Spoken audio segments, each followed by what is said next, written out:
Sejam todos muito bem-vindos a mais uma transmissão do Instituto Vida para Todos. Welcome to another broadcast of Life for All Institute. Tema Karibuni geral, tena kwa utangazaji Gênesis, mwingine o kutoka kwa princípio. Uzima, taasisi ya General uzima subject, kwa wote. Genesis, the beginning. Mensagem Mada kuu, 31, mwanzo, Abraão, mwanzoni. Gerar e o nascimento de Isaac. Message 31, Abraham and Ujumbe Gerar wa and 31, the birth of Isaac. Ibrahimu uko Gerari Leitura da na Bíblia, kuzaliwa kwa Gênesis, Isaka. capítulo 20, versículos de 1 a 18 e capítulo 21, versículo de 1 a 34. Scripture reading, Genesis 20, Tutakuwa verses 1 to tunasoma 18, and chapter 21, Biblia verses 1 kutoka to kwa Mwanzo Graças 20 ao Senhor, kuanzia mstari wa kwanza mpaka nós 18 estamos na tratando 21 da história da kuanzia mstari de wa Abraão, kwanza hadi trazendo 34. muitas lições para cada de nós.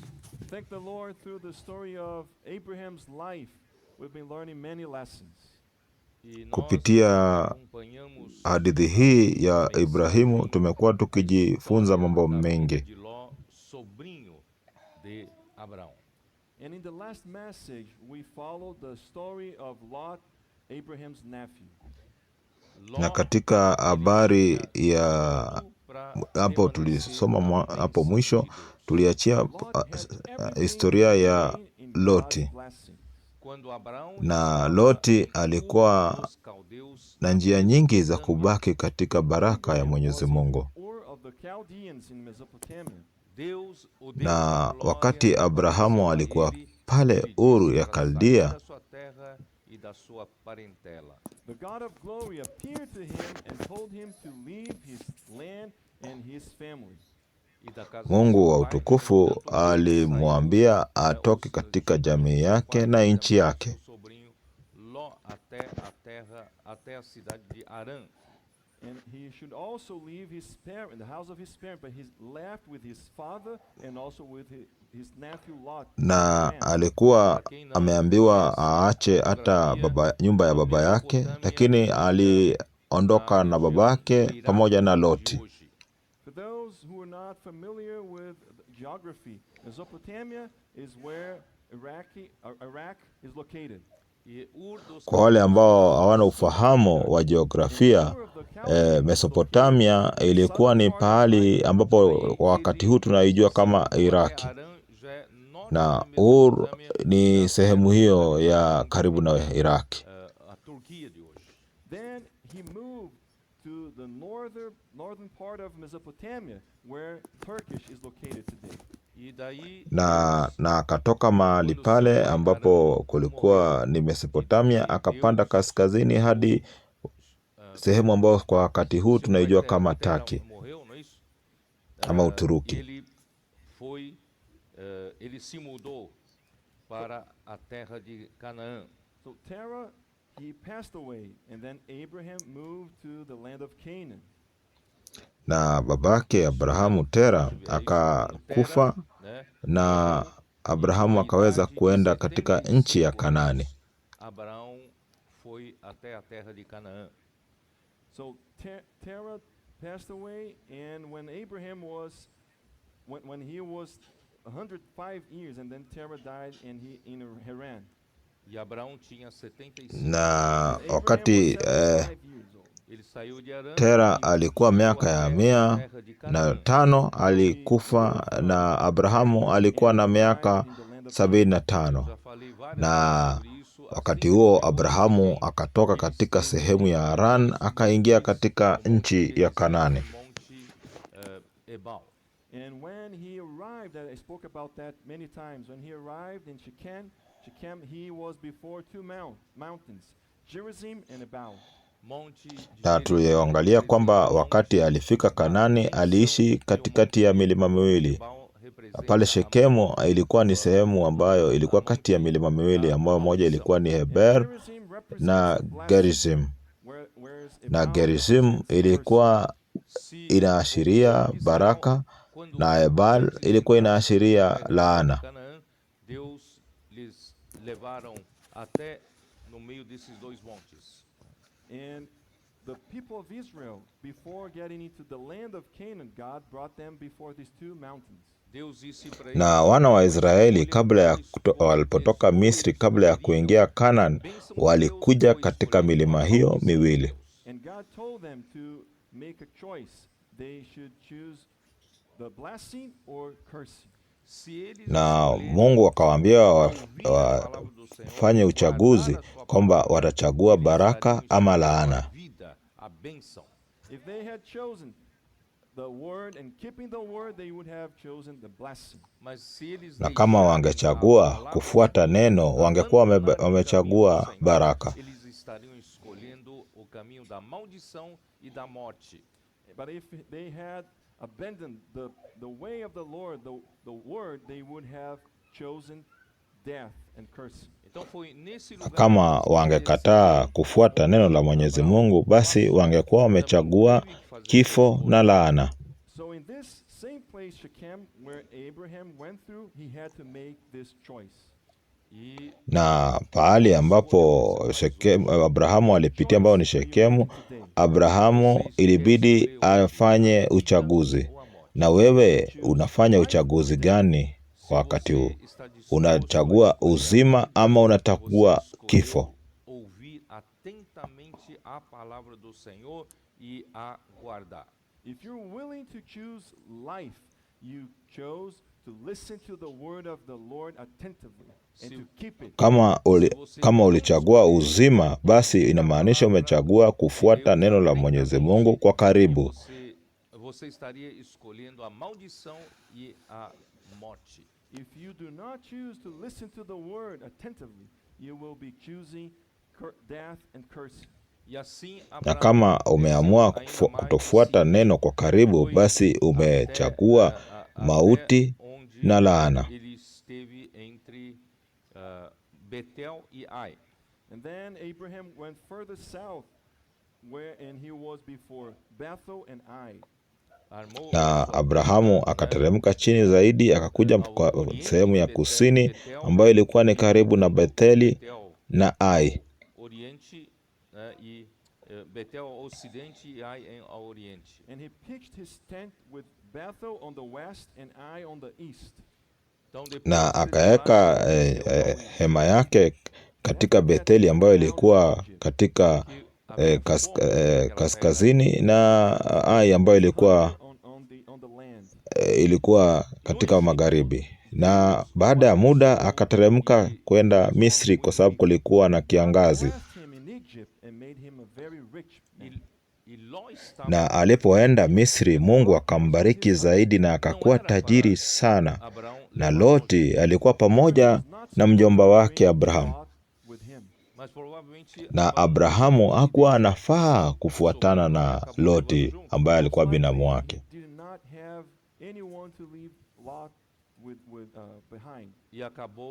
Na inaweza kuwa Abrahamu hakuwa na mtu wa kuacha Loti naye.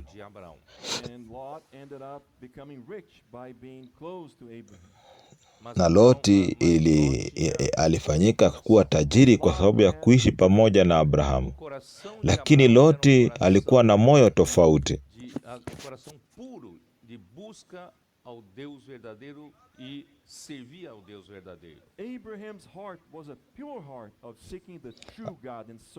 Abrahamu alikuwa na moyo safi ambao ulikuwa ni wa kutafuta uso wa Bwana. Na hakuwa na matamanio yake ya kibinafsi.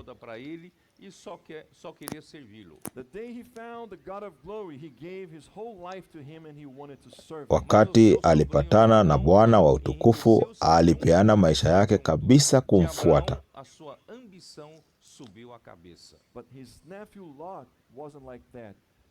Lakini Loti ambaye ni binamu wake hakuwa hivyo.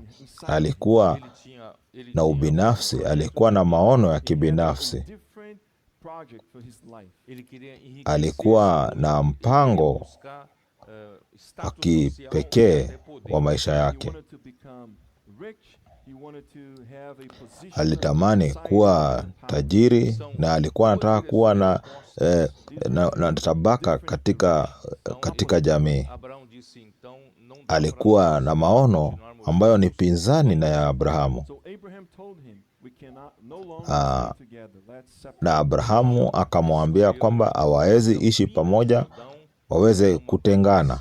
Bonita, cheia de pastagem, né? Ele achou que ali ele poderia enriquecer-se com seu gado, com seu rebanho.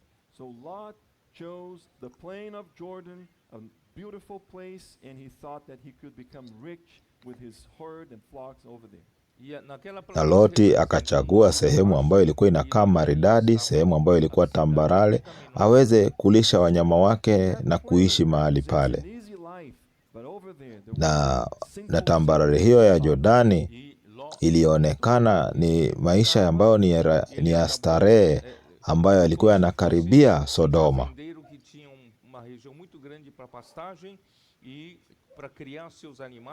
Mas ele também queria colocar sua família na cidade de Sodoma para conforto da cidade.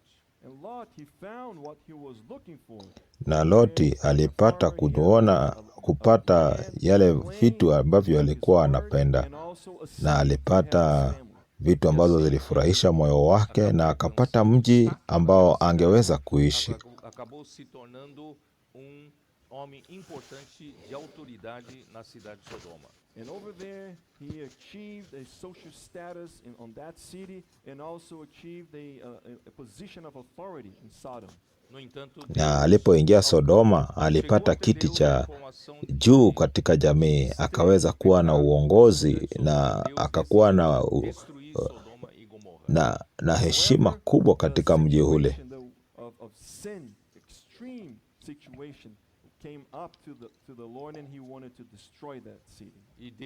Lakini dhambi ya mji ule ilimfikia Mwenyezi Mungu. But God honored Abraham and told him, announced him the situation of destruction of Sodom. Na Mungu aliheshimu Abrahamu kwa kumwambia mipango ambayo alikuwa nayo kuhusu uharibifu wa Sodoma, na akatuma malaika wawili pale katika mji ule aweze kuokoa Loti, ndio familia yake isiharibiwe wakati Sodoma inaharibiwa.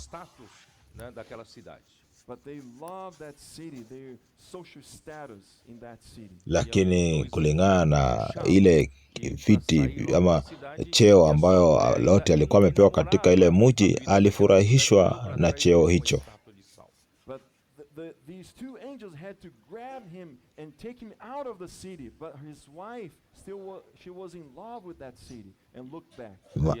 Malaika ilibidi wawavute kwa nguvu kutoka kwa mji huo, lakini bibi ya Loti bado alitamani vitu ambavyo walipata katika mji ule.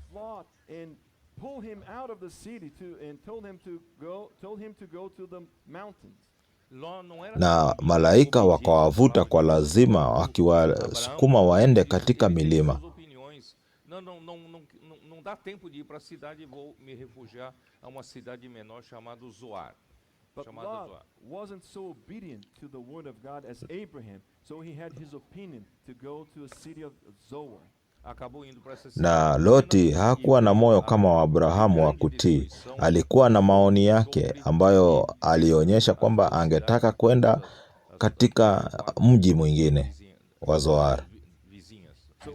So he went to this small city, and then fire and brimstone came and destroyed the two cities and the surrounding areas, surrounding cities. Na akaamua kwenda katika mji huo, na moto na majivu ikaharibu miji ile miwili ya Sodoma na Gomora, na miji ambayo ilikuwa imekuwa karibu pale.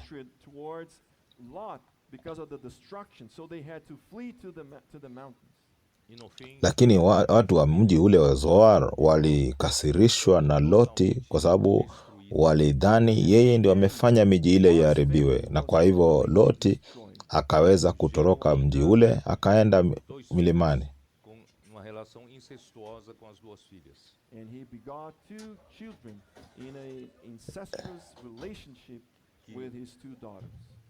Na Loti alipoenda kule aliweza kuzalisha kuzalisha mabinti wake wawili, na akapata watoto wawili ambao mmoja alikuwa ni Moabu na mwingine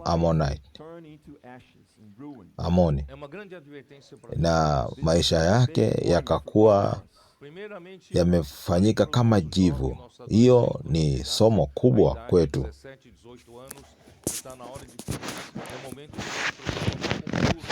First of all, I told our teenagers when they come to the 17-year-old age, they are concerned about the future. Niliambia vijana wetu kwamba wanapokuja katika kuwa miaka 17 wanakuwa na mawazo kuhusu maisha yao ya mbele, na wanaanza mazungumzo wakijaribu kupata mwelekeo. Lakini kitu cha maana ni kuwa karibu na Abrahamu.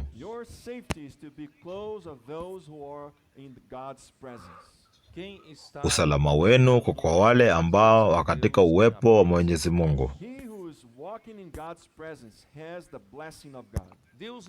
Wale ambao wanatembea katika uwepo wa Mwenyezi Mungu wako na maono ya Mungu.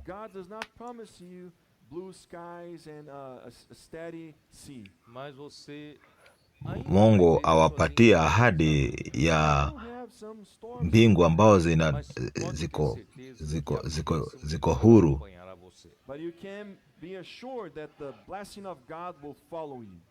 Utakuwa na changamoto, lakini utakuwa na hakikisho kwamba baraka za Mwenyezi Mungu zitaandamana nawe.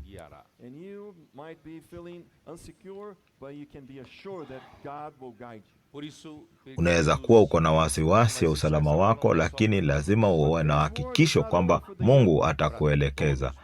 Lakini dunia hii neno hili si la vijana peke yake, ni kwa kila mmoja wetu mahali hapa.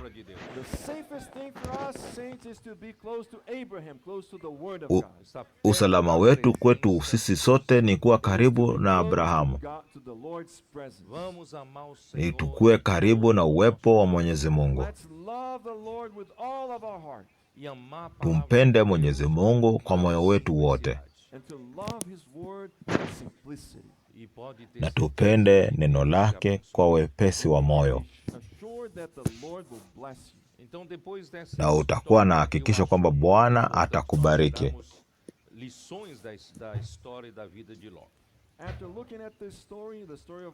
Baada ya kuangalia hadithi hiyo ya Loti, ni vyema kuangalia ni mafunzo gani tumepata kutoka kwa hadithi hiyo. Kwa hivyo tunaingia katika Mwanzo 21.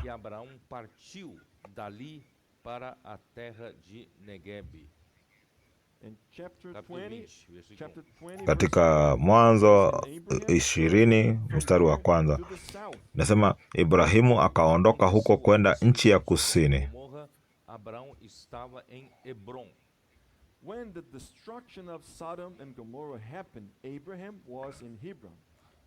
Wakati Sodoma na Gomora ilikuwa inapitia uharibifu, Abrahamu alikuwa Harani. Hebroni samani. Na hapo karibu, alikuwa karibu katikati ya Hebroni, na Hebron inamaanisha ushirika. Alikuwa anaishi katika ushirika na Mungu.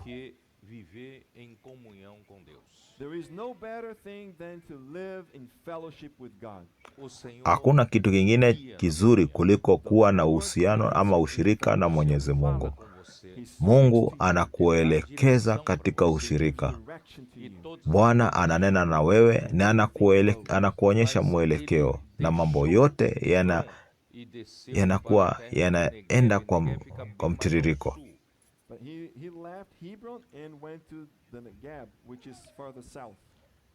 Na alitoka pale Hebroni akaenda kusini pahali panaitwa Negev. Na Negevu iko kusini wa Israeli. Kwa sababu Israeli hakunyeshi sana. hakuna mvua ya kutosha, na nchi inakuanga ni kama jangwa, na mvua inakuanga inakuja kwa upungufu sana,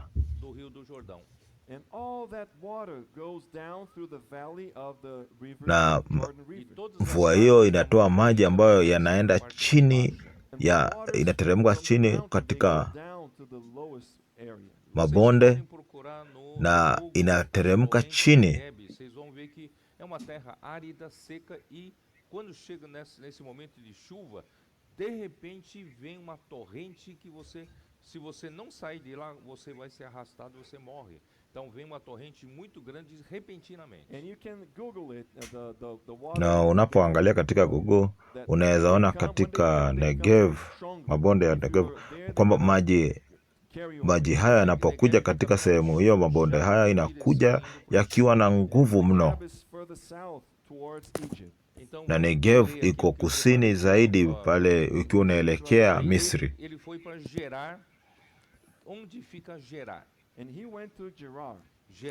Akakaa kati ya Kadeshi na Shauri, naye akatembea katika Gerari. Gerari iko wapi? Gerari iko sehemu ya chini ya kusini ya Palestina.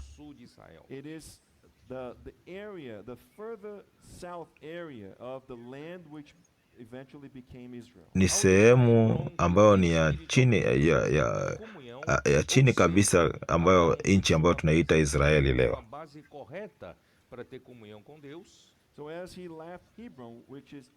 Na wakati alipotoka Hebroni, ambayo inamaanisha ushirika na Mungu, inamaanisha kwamba Abrahamu alitoka kutoka kwa ushirika na Abrahamu, ushirika na Mungu.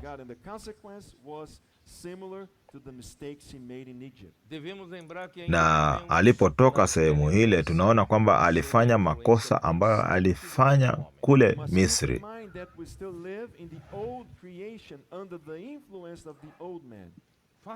Lazima tusikuwe na fikra kwamba kila wakati tuwe tunakumbuka kwamba bado tuko na mwili ule wa kitambo.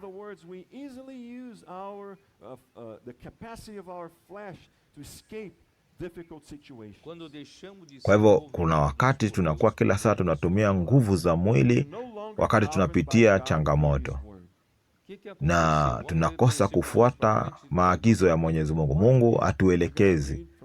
Ni nini kilifanyika? Tutakuwa tunasoma kuanzia mstari wa 3 mpaka 24.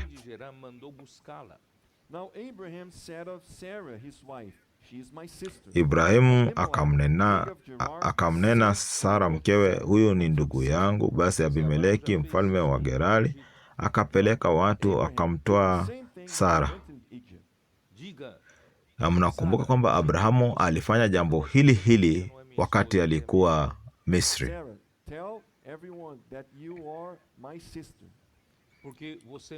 Ambia kila mtu. Abrahamu akamnena Sara mkewe, huyu ni ndugu yangu,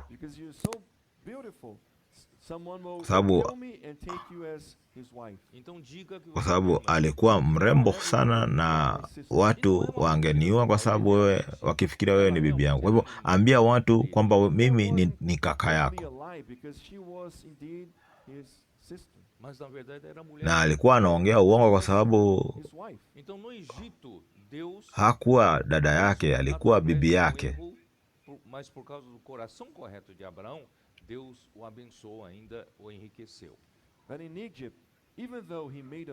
Na huko Misri, ingawaje alifanya makosa, na alifanya makosa akiwa na moyo safi, Bwana alimbariki. Lakini hapa pia tunaona anafanya makosa yale tena hapa Gerari.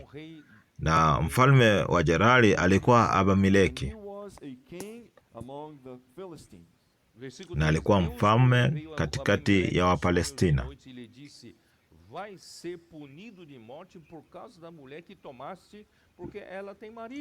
But God came to Abimelech in a dream by night and said to him, Indeed, you are a Lakini God, Mungu because of akamjia the woman Abimeleki whom katika you ndoto have ya taken. usiku, She is akamwambia, avenged. umekuwa mfu wewe kwa sababu ya mwanamke huyu uliyemtoa, maana ni mkewe Abimelech mtu. had not come near her. Por isso disse Ba- o Senhor, basi matarás até uma nação, basi Abimeleki halikuwa hakumkaribia. And he said, Lord, will you slay the Akasema, righteous nation also? Bwana, je, utaua hata taifa lenye nós até haki? estava comentando com os irmãos, esse versículo que fala assim, Abimeleque ainda não havia possuído, é muito importante. Brothers and sisters, I was talking to the brothers about this. This verse saying that Abimelech was not near to Sarah is very important. Não sei se vocês Wandugu, nilikuwa naongea na wandugu kuhusu jambo hili kwamba Abimeleki hakumkaribia Sara. onde Deus acabou de prometer que Sara daqui a ano iria ter filho. Ou não? Vocês se lembram disso ou não? I'm not sure if we realize that this chapter 20 is right after 18 and 19 when God had just promised that Sarah would have a son. Na mnakumbuka kwamba jambo hili linatendeka kwa sababu wakati tulisoma sura ya 18 na 19, Mungu aliahidi Sara kwamba atapata mwana wa kiume. Angalia jambo hili kwamba kama mstari huu haungeelezea kwamba Abimeleki hakumkaribia Sara, watu wengi wangekuwa na swali kuhusu uzao wa Isaka. Ndio maana Biblia inakuwa makini sana kutaja jambo hilo.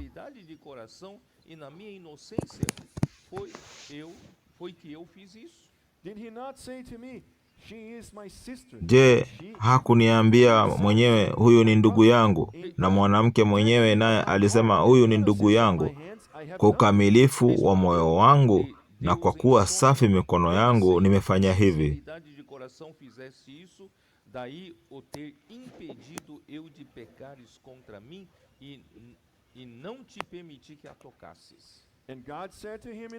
Mungu akamwambia katika ndoto, nami nimejua ya kwamba kwa ukamilifu wa moyo wako umefanya hivi, ndipo nami nikakuzuia usinitendee dhambi, kwa hiyo sikukuacha umguse.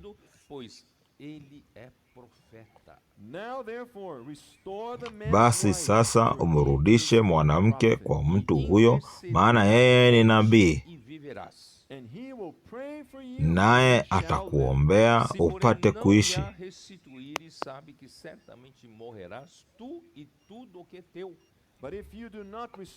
Bali usipomrudisha, fahamu ya kwamba kwa hakika utakufa, wewe na watu wote ulio nao.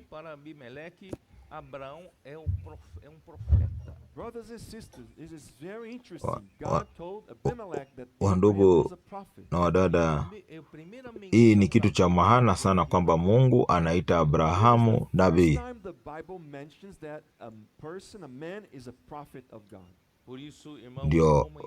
Ndio mara ya kwanza Biblia inataja kwamba binadamu anakuwa nabii wa Mungu.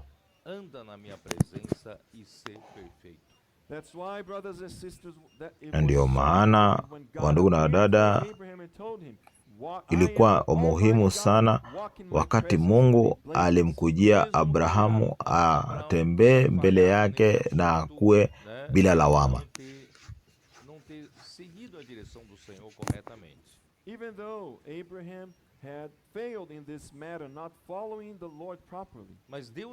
Ingawaje Abrahamu alianguka kwa kutofuata Mungu kwa karibu, bado Mungu anamtetea kwamba yeye bado ni nabii. He was the first one designated as a prophet, as a speaker for God. Huyu alikuwa wa kwanza kutambulika kama nabii anayenena kwa niaba ya Mungu. Acaba se identificando com Deus e torna-se o seu porta-voz. That establishes a principle that when a man walks in God's presence and he hears his word with faith, he ends up being identified with God and becomes his speaker. Na hii inaashiria kwamba mtu yoyote ambaye anatembea kwa karibu na neno la Mwenyezi Mungu anatambulika kama nabii. Ni kitu cha maana sana kuingia katika neno, kuwa katika ushirika na Bwana kulingana na kile ambacho anakunenea.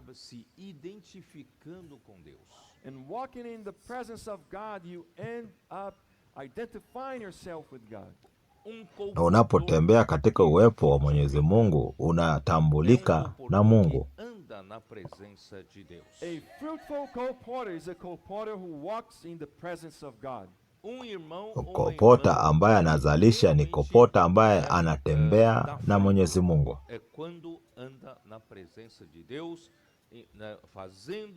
Inculcando a sua palavra no coração.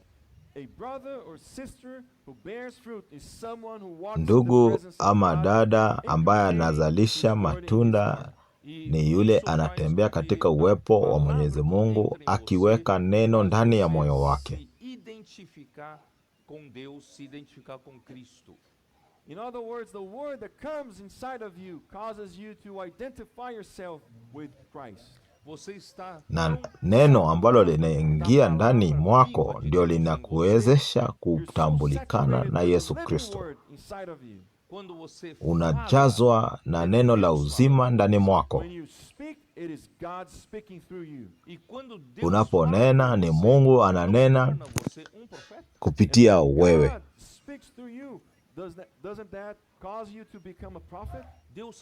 Na wakati Mungu ananena kupitia wewe, si wewe unafanyika nabii. Mungu anataka kutumia kila mmoja wenu kama nabii.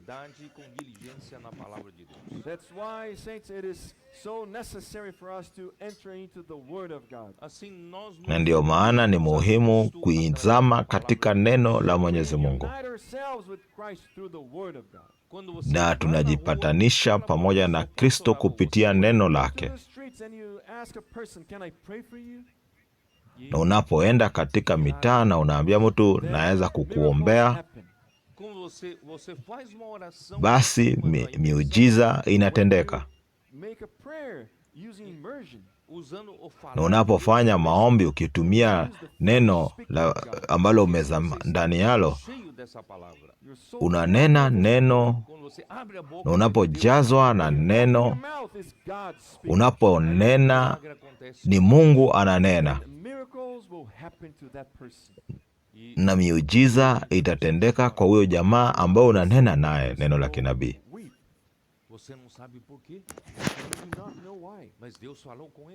Na utaona mtu analia na utajua ni kwa nini analia, lakini ni Bwana amenena na jamaa huyo, na miujiza inatendeka.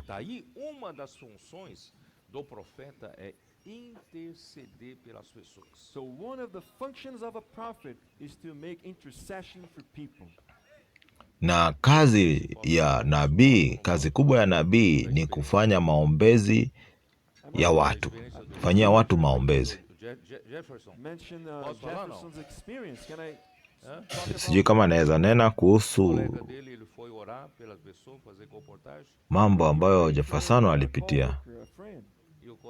Aliombea mtendakazi kupitia njia ya co-porting.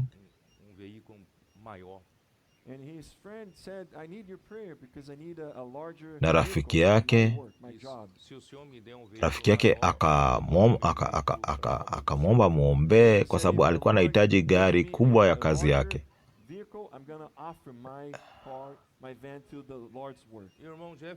Na akasema kwamba Mungu akimsaidia na gari kubwa, nitapeana gari yangu ndogo kwa huduma. Na Jefferson akamwombea. Na Jefferson hakujua kwamba yeye ni nabii wa Mungu. Na kazi ya nabii ni kufanya maombezi kwa niaba ya watu. Na Mungu akatenda.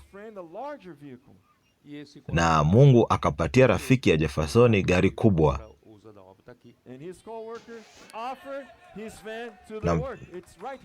Na mtendakazi akapeana hiyo gari ndogo kwa utendakazi, na iko hapa.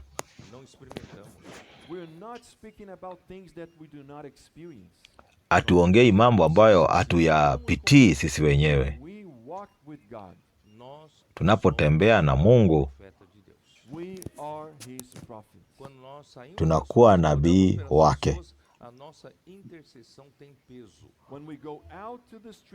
Tunapoenda katika mitaa na kuombea watu na kufanya maombezi,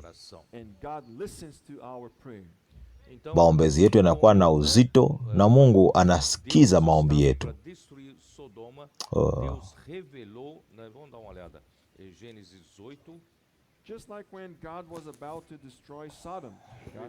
Kama vile Mungu alikuwa ako karibu kuharibu Sodoma, wakati tulisoma Mwanzo 18:16. Kisha watu hao wakaondoka huko wakaelekeza nyuso zao Sodoma. Ibrahimu akaenda pamoja nao awasindikize. Bwana akanena, je, nimfiche Ibrahimu jambo nilifanyalo?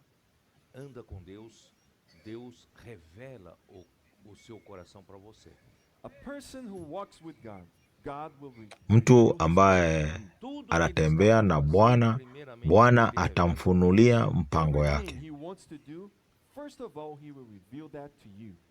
Kila kitu ambacho Mungu anataka kufanya, kwanza atakufunulia wewe. Na Abrahamu aliombea Loti,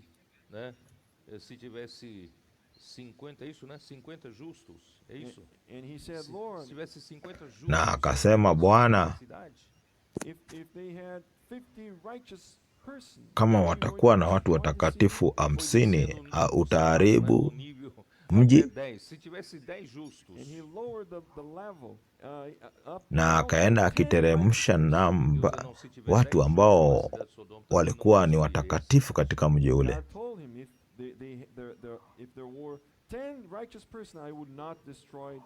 Na Mungu akamwambia kama atapata watakatifu 10 hataharibu miji ile.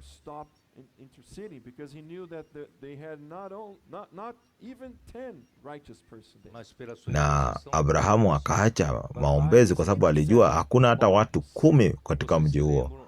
Lakini katika maombezi yake Loti alikombolewa. Nitakuonyesha katika Yeremia 14.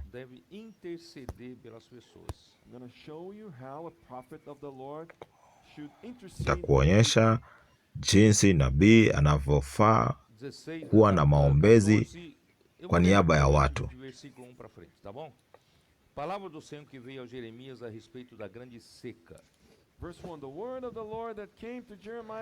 Mstari wa kwanza. Neno la Bwana lililomjia Yeremia katika habari ya ukosefu wa mvua.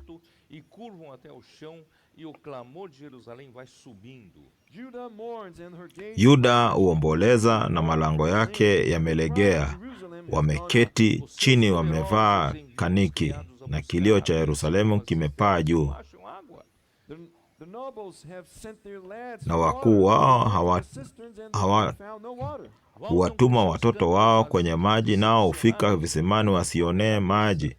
Hurudi na vyombo vyao ni vitupu. Wametahayarika na kufadhaika na kuvifunika vichwa vyao.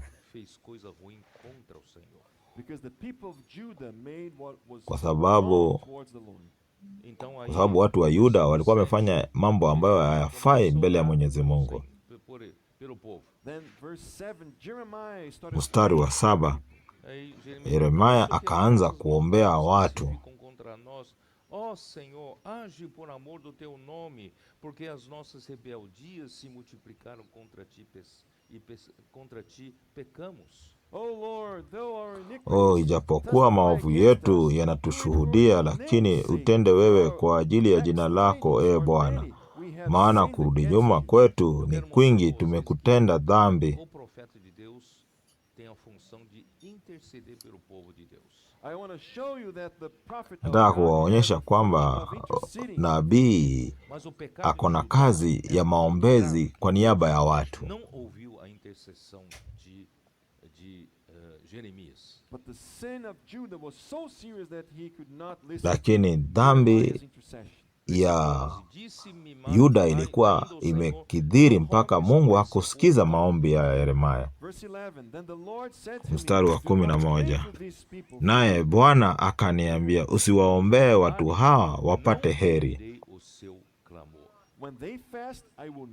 Wafungapo, mimi sitasikia kilio chao.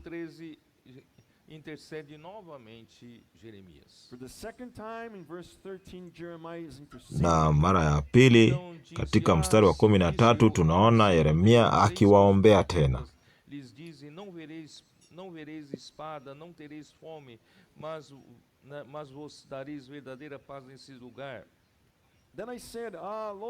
Ndipo nikasema, Bwana Mungu, tazama manabii waambia, hamtauona upanga wala hamtakuwa na njaa, bali nitawapa amani iliyodhabiti mahali hapa. Sehemu hii inaelezea kuhusu manabii wa uongo. Nunca os enviei, nem lhes dei ordem, nem lhes falei, visão falsa, adivinhação, vaidade e engano, seu íntimo são eles o que eles vos profetizam. Na ndipo Bwana akaniambia, hao manabii wanatabiri uongo kwa jina langu mimi. Mimi sikuwatuma wala sikuwaamuru wala sikusema nao. Wanawapeni unabii wa maono ya uongo na uaguzi na neno la ubatili na hadaa ya mioyo yao.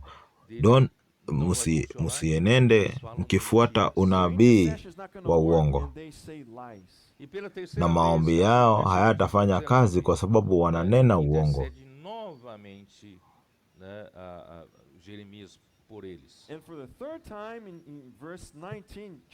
Na katika mstari wa 13, mstari wa 19 anawaombea tena kwa mara ya tatu. Na Bwana anawaambia kwamba hawatanisikia. Yeremia 15 mstari wa 10. Nunca lhes emprestei com usura, nem eles me emprestaram a mim como usura, todavia cada deles me amaldiçoa. Ole wangu mama yangu, kwa kuwa umenizaa mtu wa kuteta na mtu wa kushindana na dunia yote. Mimi sikukopesha kwa riba, wala watu hawakunikopesha kwa riba, lakini kila mmoja wao unilaani. Kwa njia ingine, Yeremia hakufanya mambo mabaya, lakini watu walimchukia. Kwa ajili ya kutoa unabii wa kweli, ampara-me e vinga-me dos meus perseguidores, não me deixe ser arrebatado por causa da tua longanimidade, sabe que por amor de ti tenho sofrido afrontas. Versículo 15. Mstari wa 15. Bwana, unajua wewe, unikumbuke, unijilie, ukanilipie kisasi juu yao wanaoniudhi. Usiniondoe kwa uvumilivu wako. Ujue ya kuwa ni kwa ajili yako nilivyopatikana na mashutumu. Mstari wa 16 ni wa maana, sababu unasema, maneno yako yalionekana nami nikayala, na maneno yako yalikuwa ni furaha kwangu na shangwe ya moyo wangu, maana nimeitwa kwa jina lako, ewe Bwana Mungu wa majeshi. Bwana Yesu.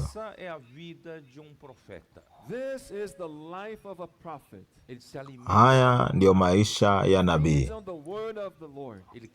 Anakula neno kutoka kwa Mwenyezi Mungu. Anakula neno la Mwenyezi Mungu. Furaha yake ni neno la Mwenyezi Mungu.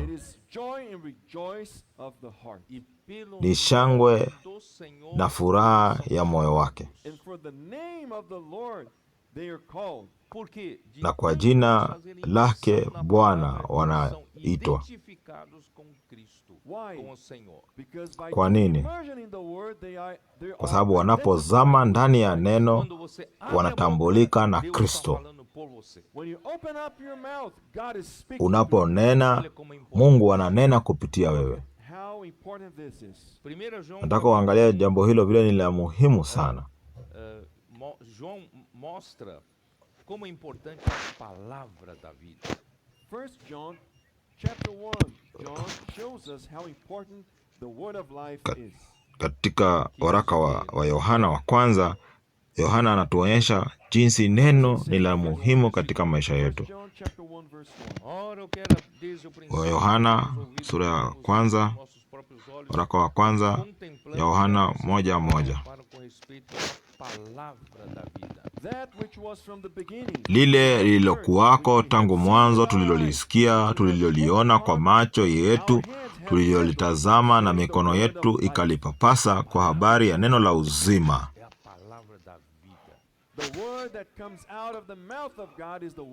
Neno ambalo linatoka kutoka kwa mdomo wa Mungu ni neno la uzima.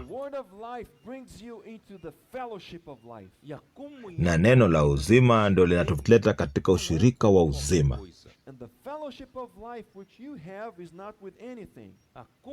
Na ushirika wa uzima si ushirika wa vitu.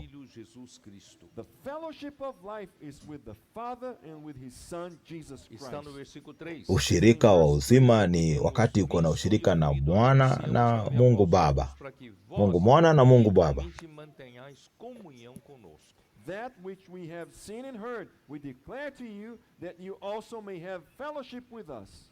Na uzima huo uliodhihirika nasi tumeuona, tena tunashuhudia na kuhubiri ninyi ule uzima wa milele uliokuwa kwa Baba kadhihirika kwetu.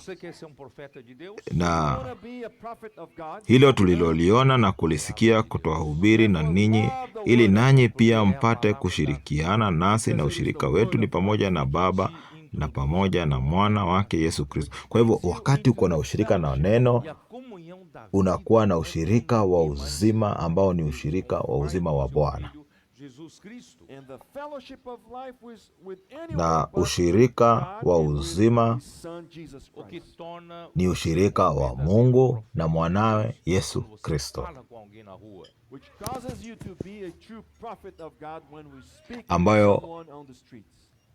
ambayo inakufanya ukuwe nabii wa Mungu wakati unanena na mtu katika mitaa. Katika sura ya 4 mstari wa 4,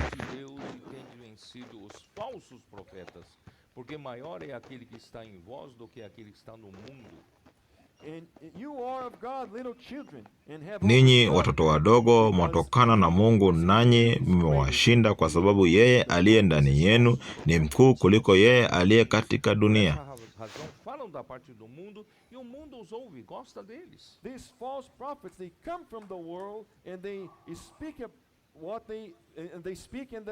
Hao ni wa dunia, hawa manabii wa uongo, hao ni wa dunia, na kwa hiyo wananena ya dunia na dunia huwasikia. Lakini sisi si manabii wa uongo. Sisi ni manabii wa kutoka kwa Mungu. Na hao ambao wako katika GPC, wale ambao wako katika makopota, nyinyi si manabii wa uongo. Nyinyi ni wa Mungu. Na yule ambaye anamjua Mungu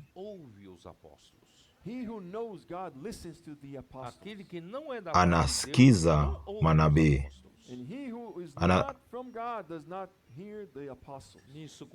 Yule ambaye hajatoka kwa Mungu asikii mitume.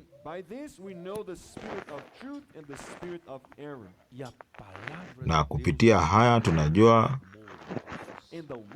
na katika na neno la Mwenyezi Mungu linatoa upendo, na tunajua wale ambao ni wa kweli na ambao si wa kweli, kwa sababu neno la Mwenyezi Mungu linatoa upendo ndani mwetu. Wapenzi, ikiwa Mungu alitupenda sisi hivi, imetupasa na sisi kupendana. He who does not love does not know God, for God is love. Yule ambaye hapendi si wa kutoka kwa Mungu, kwa sababu Mungu ni upendo. Therefore, saints, if we are not in the fellowship of life, the word of life. Kwa hivyo kama sisi hatuko katika ushirika wa uzima, our relationships with people will be full of problems. Ushirika wetu na watu wengine itakuwa na shida mingi.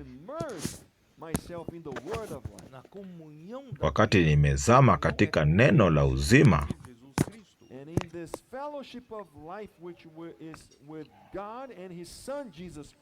na niko katika ushirika huu wa Mungu na mwana wake Yesu Kristo, matokeo ya ushirika huo ni upendo ambao unazalishwa kutoka kwangu. Kama maisha yako yamejaa shida na tafaruku na iko na mambo na chuki na vita na watu wengine, unakosa ushirika wa uzima. Na ushirika wa uzima unakuja kupitia neno la Mwenyezi Mungu. Trabalhando a palavra de Deus, certamente o amor de Deus encheu o coração de vocês. Na yule ambaye anafanya kazi na neno la Mwenyezi Mungu, upendo wa Mungu unajaa ndani ya moyo wako. Unapoenda katika mitaa unahubiri neno, kwa sababu upendo umejaa ndani ya moyo wako na unapenda Mungu. Na yule ambaye ako na kweli hii, tuende katika waraka wa Yohana 1, waraka wa kwanza wa Yohana 5:13. Nimewaandikia ninyi mambo hayo ili mjue ya kuwa mna uzima wa milele, ninyi mlioamini jina la mwana wa Mungu. Wale ambao wanaamini katika jina la mwana wa Mungu.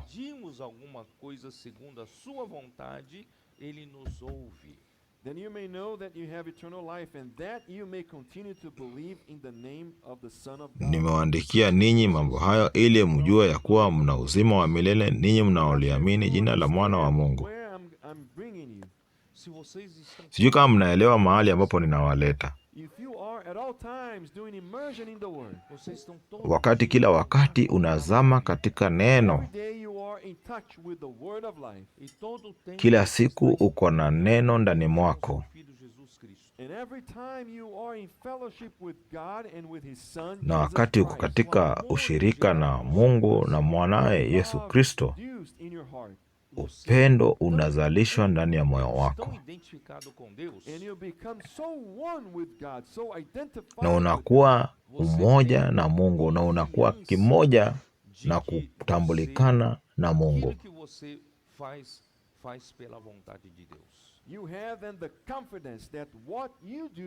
Na unakuwa unajua cha hakika kwamba kila kitu unafanya pamoja na Mungu. Na katika na kila kitu ambacho unaitisha kwa sababu uko na Mungu ndani mwako. Nitasoma mstari wa 14. Na huu ndio ujasiri tulio nao kwake, ya kuwa tukiomba kitu sawasawa na mapenzi yake atatusikia. Na kama tukijua kwamba atusikia tuombacho chochote,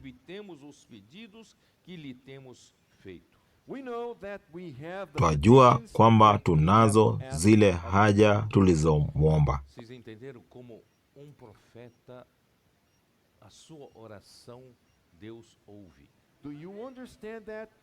Unaelewa? Unaelewa jinsi Mungu anavyosikiza maombi ya nabii wakati unapokuwa katika mitaa, wakati unaomba katika hali hiyo ambayo uko na ujasiri kwamba Mungu anakusikia, na huyo mtu unaombea atapata jibu lake, kwa sababu wewe ni nabii wa Mungu. Abrahamu aliombea Abimeleki, na nini kilifanyika? Turudi pale tena. Abrahamu aliombea Abimeleki, ni nini kilifanyika?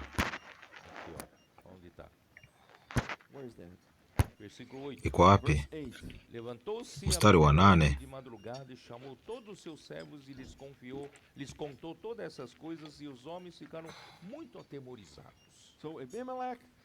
Abimeleki akaamka asubuhi na mapema, akawaita watumwa wake wote, akawaambia maneno hayo yote masikioni mwao, nao watu hao wakaogopa sana. Em que pequei eu contra ti para trazeres tamanho pecado sobre mim e sobre meu reino? Tu me fizeste o que não se deve fazer. Kisha Abimeleki akamwita Ibrahimu akamwambia, umetutenda nini? Nimekukosa nini hata ukaleta juu yangu na juu ya ufalme wangu dhambi kuu? Umenitenda matendo yasiyotendeka. Abimeleki akamwambia Ibrahimu, umeona nini hata ukatenda jambo hili?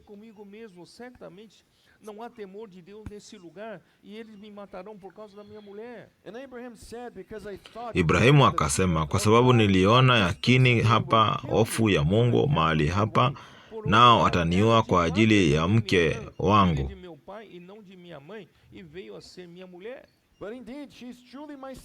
Naye kweli ni ndugu yangu, binti wa baba yangu, ila siye mwana wa mama yangu, ndipo akawa mke wangu. Este favor me farás em todo lugar em que entrarmos, dirá a meu respeito, ele é meu irmão. Ikawa hapo Mungu aliponisafirisha kutoka nyumba ya baba yangu, nikamwambia, hii ndiyo fadhili yako utakayonifanyia. Kila mahali tuingie hapo useme, huyu ni ndugu yangu.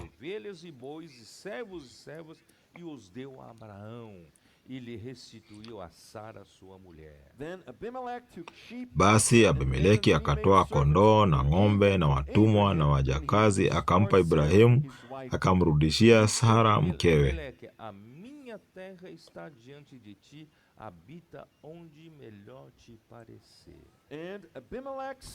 Abimeleki akasema, nchi yangu iko mbele yako, kaa upendapo. Nitasimamishia pale.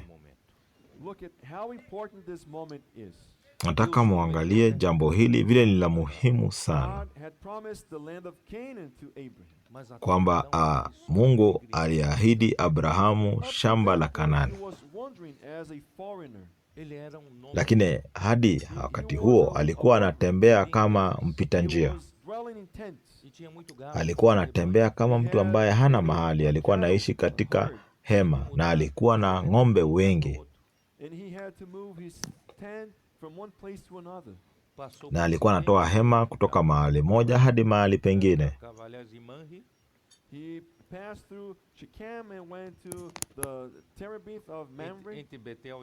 Na alitoka Shekemu akaenda katika Mamre, Terebithi Mamre, akaenda Hebroni, akaenda Misri, akarudi tena Hebroni,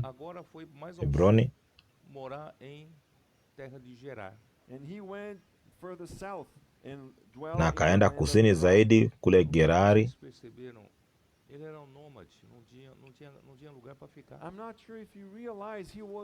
Sijui kama unaelewa kwamba yeye alikuwa anatangatanga, hakuwa na mahali pahali maalum pa kuishi.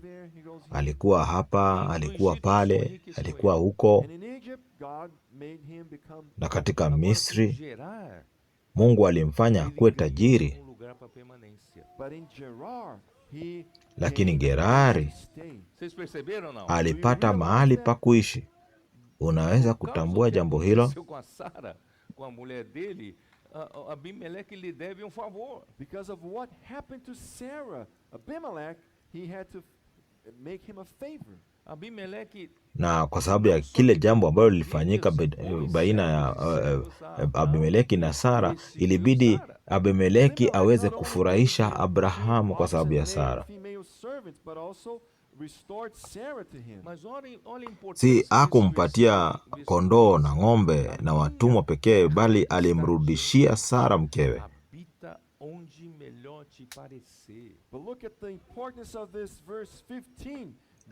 Lakini angalia umuhimu wa mstari huu wa 15.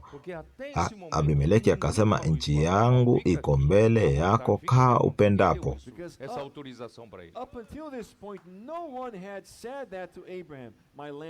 Na tangu tusome jambo hadithi ya Abrahamu, hakuna mtu alimsema jambo kama hili.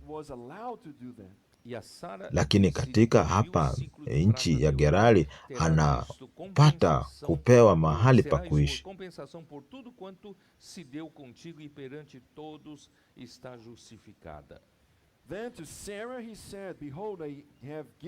Naye akamwambia Sara, tazama, nimempa ndugu yako fedha 1000, itakuwa kifunika macho kwako mbele ya wote walio pamoja nawe, nawe utakuwa na haki mbele ya watu wote.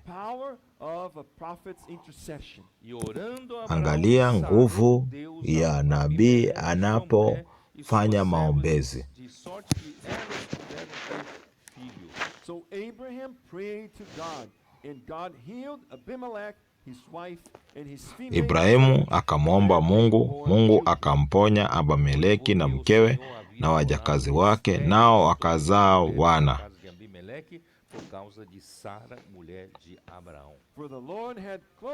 Maana Bwana alikuwa ameyafunga matumbo ya watu wa nyumbani mwa Abimeleki wasizae kwa ajili ya Sara mkewe ya Ibrahimu.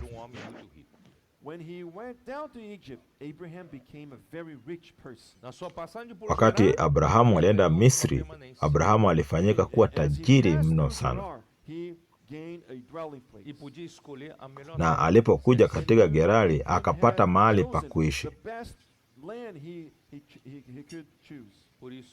Na angechagua sehemu ambayo angetaka kuishi. Kwa hivyo, watakatifu, mahali pazuri pa kuishi ni kuishi katika uwepo wa Mwenyezi Mungu. Na Mungu ataweza kukupatia kilicho chema kwako. Na kama hauelewi maisha yako yatakuwa vipi, usijiondoe kutoka kwa uwepo wa Mwenyezi Mungu. Ni Mungu ambaye anakushughulikia. Wacha tuingie katika sura ya 21, uzao wa Isaka. Bwana akamjia Sara kama alivyonena.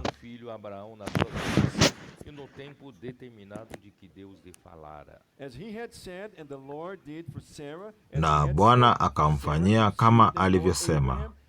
Sara akapata mimba, akamzalia Ibrahimu mwana wa kiume katika uzee wake, kwa muhula alioambiwa na Mungu. Ibrahimu akamuita jina lake Isaka, yule mwana aliyezaliwa, ambaye Sara alimzalia Isaka. Isaka ina maana gani?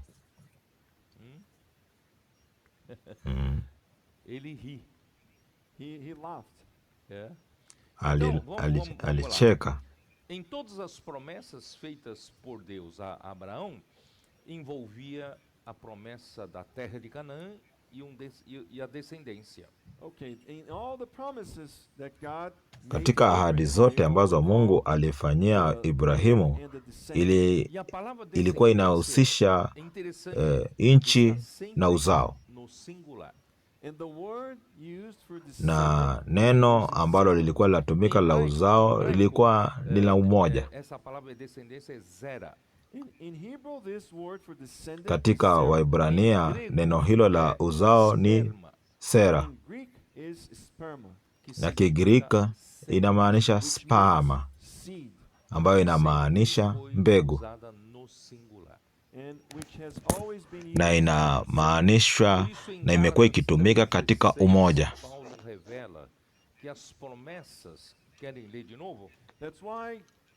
Na ndio maana Paulo wakati anaongea katika Wagalatia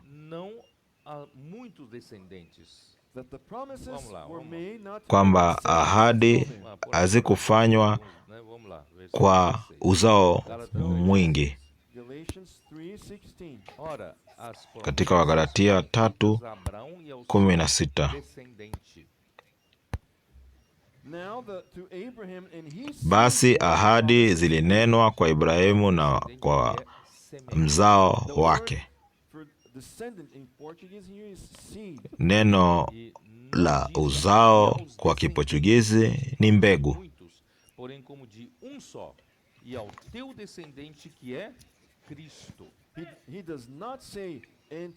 Haisemi kwa wazao kana kwamba ni wengi, bali kana kwamba ni mmoja, kwa mzao wako, yaani Kristo. Kwa hivyo uzao ama uzao wa Abrahamu ni Kristo.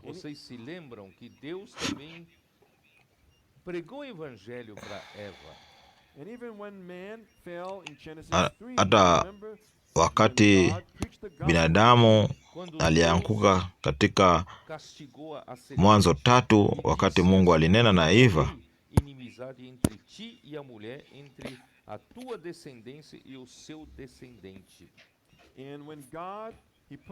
na wakati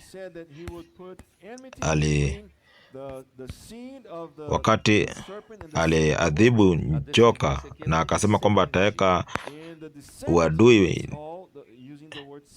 kati ya njoka na mbegu ya mwanamke.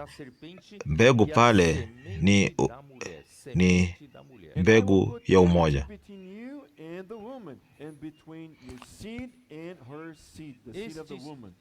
kwamba ataweka uadui kati ya mwanamke na joka, yaani mbegu,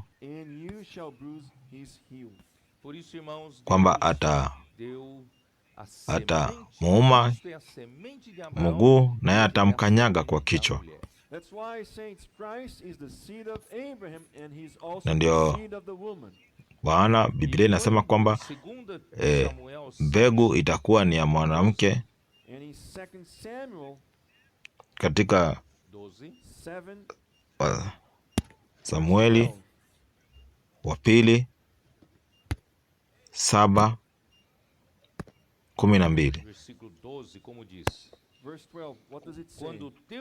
mstari wa 12, depois de ti o teu descendente, a tua semente, que procederá de ti, e estabelecerei o seu reino. Nawe siku zako zitakapotimia, ukalala na baba zako, nitaiinua mzao wako nyuma yako, atakayetoka viunoni mwako, nami nitaufanya imara ufalme wake. Yeye ndiye atakayejenga nyumba kwa jina langu, nacho kiti cha enzi cha ufalme wake nitakifanya imara milele. Mimi nitakuwa baba yake, naye atakuwa mwanangu.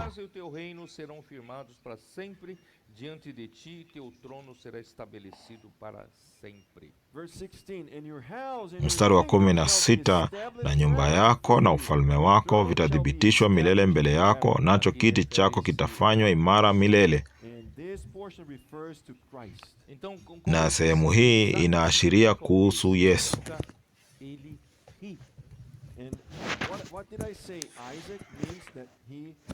Na nilisema Isaka inamaanisha nini? Inamaanisha kwamba alicheka. Ni kitu cha kusangaza kwamba alipatiwa neno na ni yeye anayecheka.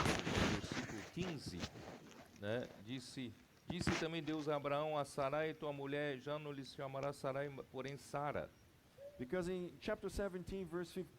Katika mstari wa sura ya 17 mstari wa 15 inamaanisha kwamba Mungu akamwambia Ibrahimu, Sarai mkeo hatamuita jina lake Sarai, kwa kuwa jina lake litakuwa Sara.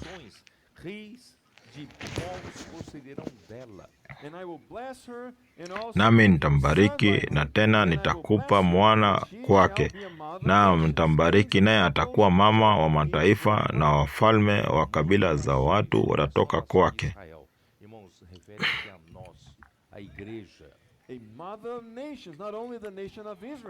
Atakuwa mama wa mataifa. Inaashiria hata sisi ambao tumehesabiwa na wao.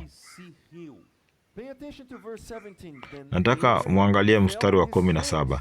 Ndipo Ibrahimu akaanguka kifudifudi akacheka.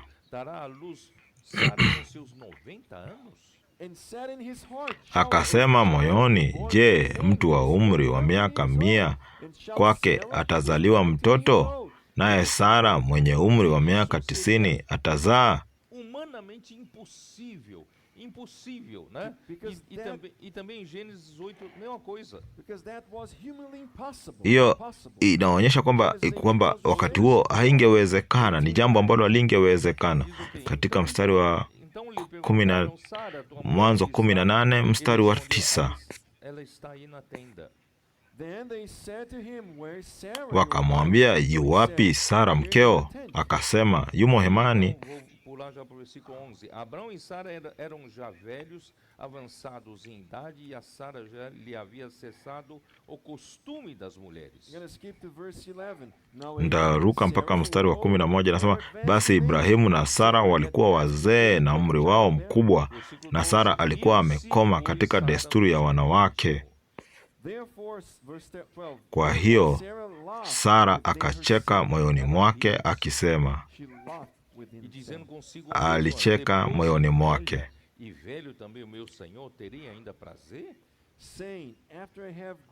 ni wapo mkongwe nitapata furaha na bwana wangu mzee.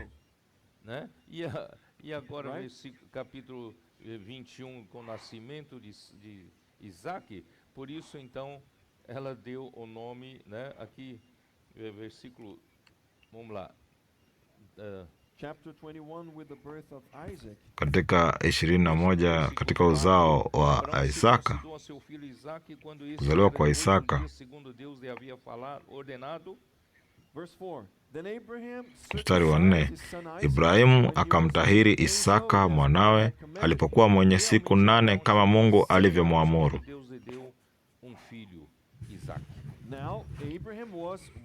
Naye Ibrahimu alikuwa mtu wa miaka 100 alipozaliwa mwana wake Isaka. Sara akasema, Mungu amenifanyia kicheko.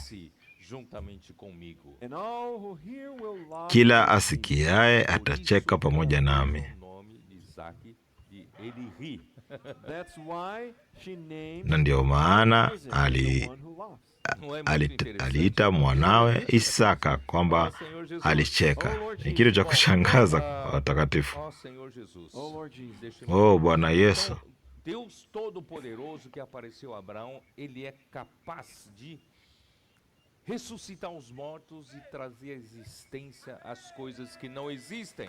So the Almighty God who appeared to Abraham, he's able to bring into existence what does not exist and raise the dead.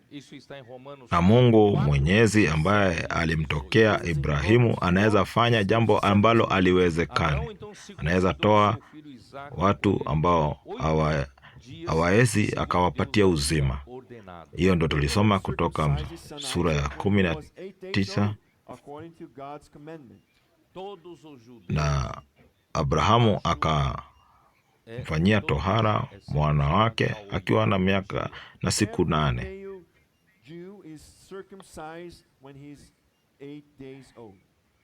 Kila Myahudi lazima atahiriwe akiwa na miaka siku 8. Hii inamaanisha nini? Hiyo ni ishara ya kwamba umejitenga na mwili. Mungu anataka kuondoa nguvu ya mwana ama mtu wako wa kale. Anataka tuishi katika nguvu ya ufufuo katika Roho, ambayo inaashiriwa na siku ya 8. Bwana alifufuka katika siku ya 8. E a alegria de Sara era tão grande que disse: quem teria dito a Abraão que Sara amamentaria filho? Pois na sua velhice lhe dei filho. A alegria dela.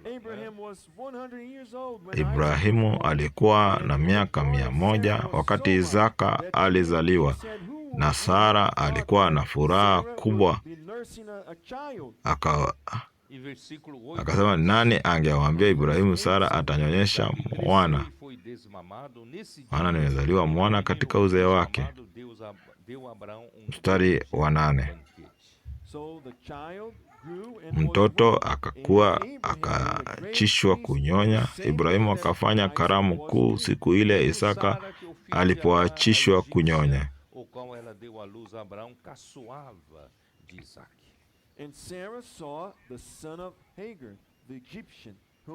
Sara akamwona yule mwana wa Hajiri Misri ambaye alimzalia Ibrahimu anafanya dhihaka. Alikuwa anafanya dhihaka.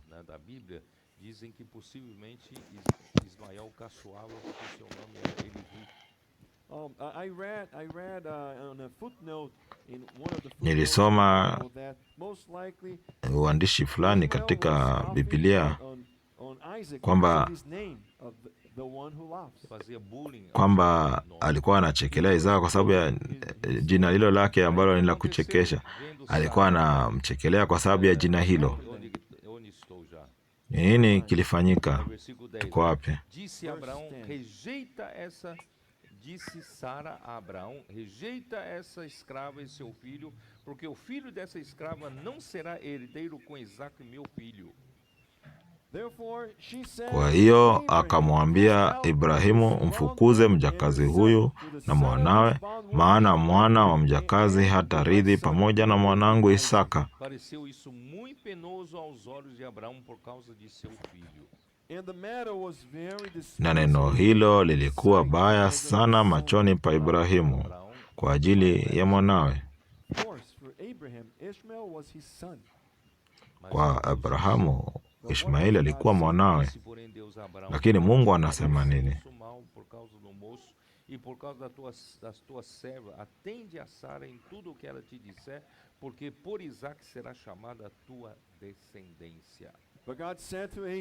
Mungu akamwambia Ibrahimu, neno hili lisiwe baya machoni pako kwa ajili ya huyo mwana na huyo mjakazi wako. Kwa kila akuambialo Sara, sikiza sauti yake, kwa maana katika Isaka uzao wako utaitwa.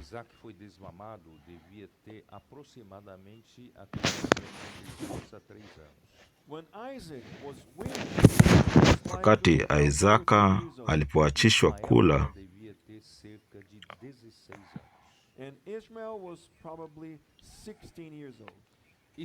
alikuwa na miaka karibu, Ismaili alikuwa na miaka karibu 16, na Isaka alikuwa na miezi kama 6 hivi.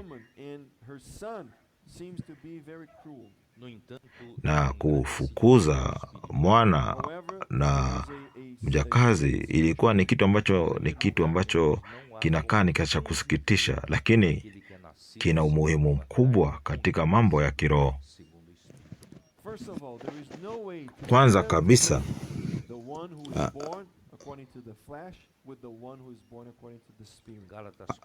yule ambaye amezaliwa katika mwili hawezi ishi pamoja na yule ambaye amezaliwa na roho.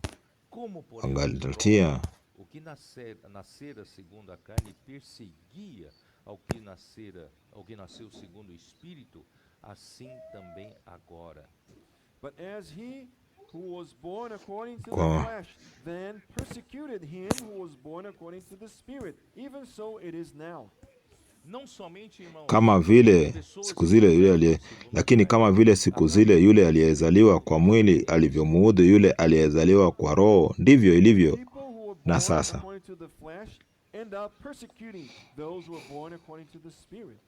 Wale ambao wamezaliwa kwa mwili wanakuanga wanatesa wale ambao wamezaliwa kwa roho.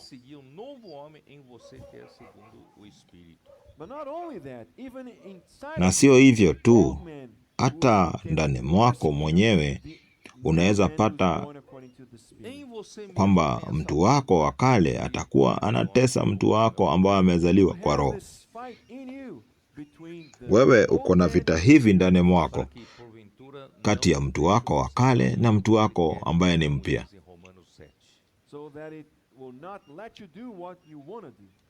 ili usiweze kufanya jinsi unavyotaka kufanya, kama vile Warumi 7 inavyosema. Kwa hivyo watakatifu hawawezi ishi pamoja. Kwa hivyo unaweza chagua kuishi katika roho ama kuishi katika mwili. Tuko pamoja.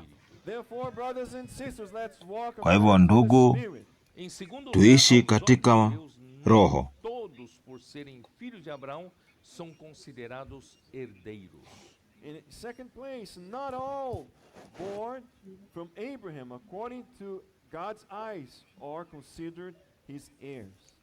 Kwa hivyo si wote ambao wamezaliwa katika Ibrahimu ambao ni warithi.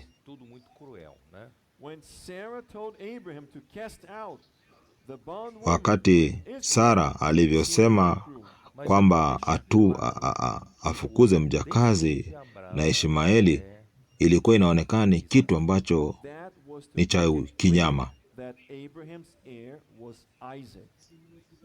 na hiyo inaashiria kwamba ni dhahiri kwamba urithi ulikuwa ni wa Isaka, na jambo hilo liko na muhimu mkuu katika njia ya kiroho. Warumi 9:7.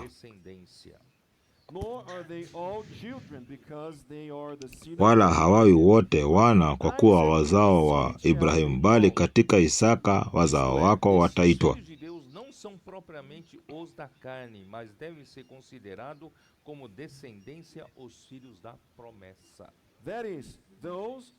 Yaani si watoto wawili walio watoto wa Mungu, bali watoto wa ile ahadi wanahesabiwa kuwa wazao.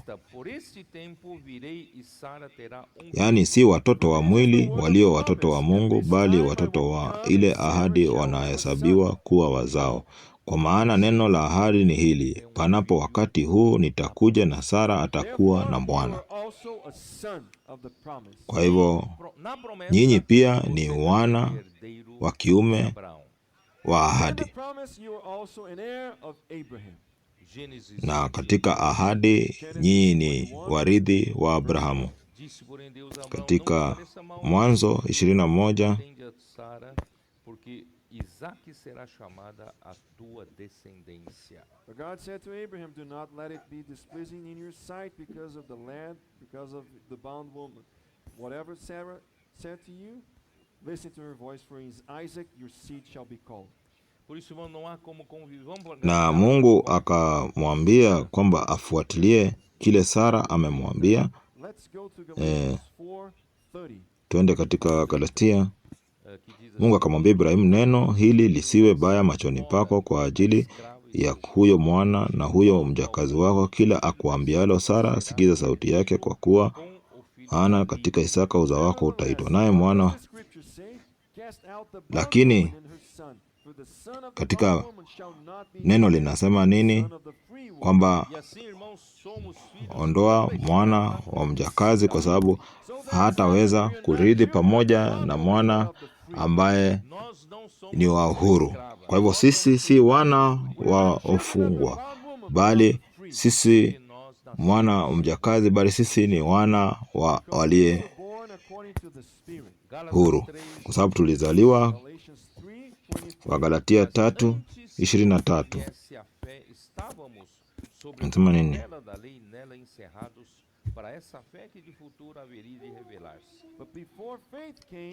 Lakini kabla ya kuja ile imani, tulikuwa tumewekwa chini ya sheria, tumefungwa mpaka ije ile imani itakayofunuliwa.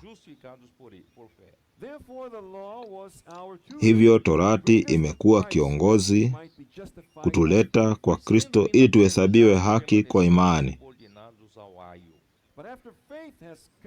Lakini iwapo imani imekuja, hatupo tena chini ya kiongozi.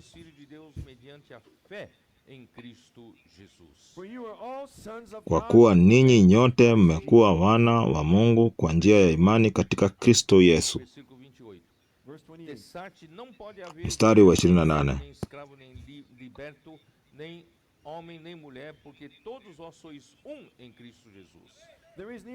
Hapana Myahudi wala Myunani, hapana mtumwa wala huru, hapana mtu mume wala mtu mke, maana ninyi nyote mmekuwa mmoja katika Kristo Yesu.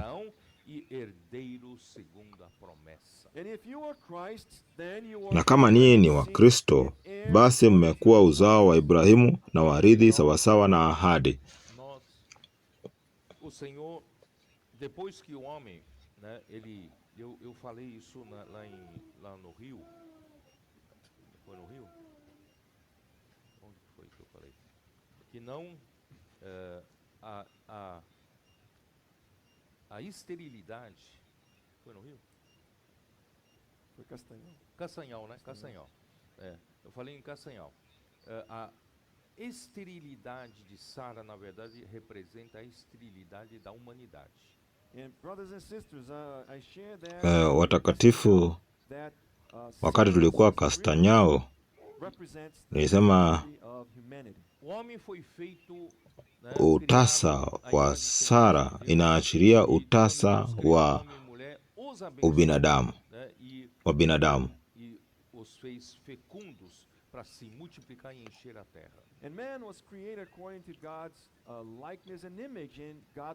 Na binadamu aliumbwa kwa sura na mfano wa Mwenyezi Mungu, na aliumbwa aweze kuzalisha na kujaza dunia.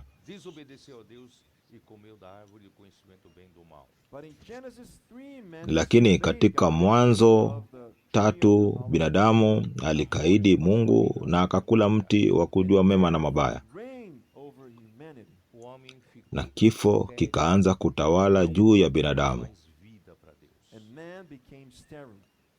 Na binadamu akakuwa tasa. Angeweza kutoa uzima kwa Mungu.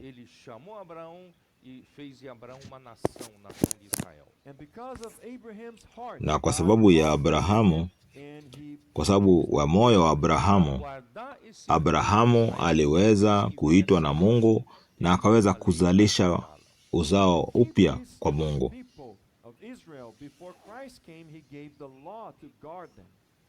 Na ili aweze kulinda watu wake aliwapatia sheria.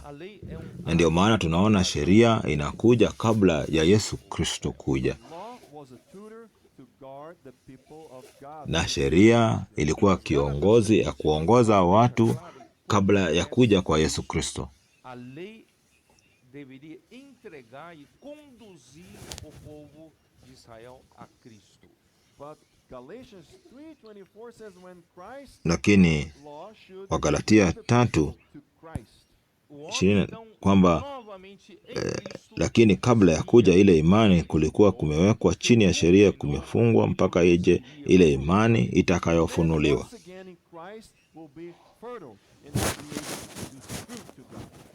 Ili wakati kwa kuja kwa Yesu Kristo ndio binadamu awe na uwezo wa kuzalisha na aweze kuzalisha matunda kwa Mwenyezi Mungu.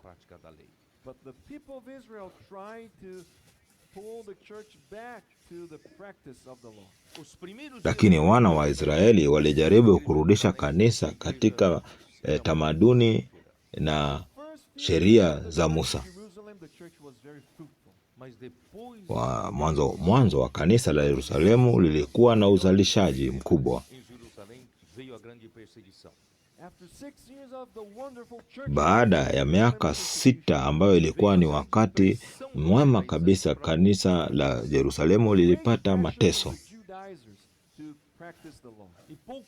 na Wayahudi wakaanza kuweka shida za sheria, na kidogo kidogo wakaanza kudhuru uzalishaji wa kanisa. Na karne 20 ambayo imepita, tunaona kanisa ambayo limeanza kubadilika likakuwa tasa, halizalishi. Lakini Sara aliwekwa ili azalishe wana wa kiroho, na sisi ndio watendakazi wa nyakati za mwisho. Lazima turudishe uzalishaji wa kanisa, uzalishe matunda kwa Mungu. Tunahitaji watakatifu ambao watazalisha wana wengi kwa Bwana katika ufalme wa Mungu hapa duniani.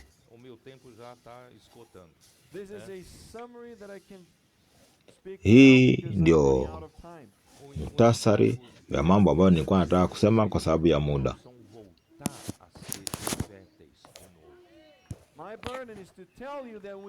Mzigo wangu ni kuwaambia kwamba tunahitaji kuwa wazalishaji. Tuwe na uzalishaji. Tumekuwa na karne 20 ambazo hazijazalisha vyema katika ufalme wa Mungu, na lazima Bwana aweze kurudi. Lazima tukomboe na kuleta uzalishaji kanisani. Na ndio maana kanisa linahitaji wajipisia wengi, wafanyikazi wengi, wakopota wengi, vijana wengi, vijana wadogo wengi. Tukuwe na viongozi na wengi na wazee ambao wamekomaa katika kanisa, ambao wanazidi kuonyesha kuelekeza kazi ya Bwana.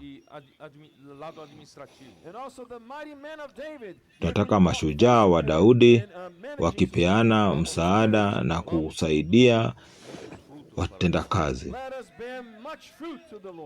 Tuzalishe matunda kwa wingi kwa Mwenyezi Mungu. Nataka kukamilisha. Nipatie dakika kidogo tumalizie. Turudi Mwanzo 21. Agar foi lançado fora. Hagar was cast out. E Hajiri alitupwa nje. Abraão lhe deu pouco de pão, pouco de água e lhes mandou embora. And Abraham lhes mandou embora. Gave her some bread and some water. Na Ibrahimu akampatia mkate na maji na akamtupa nje.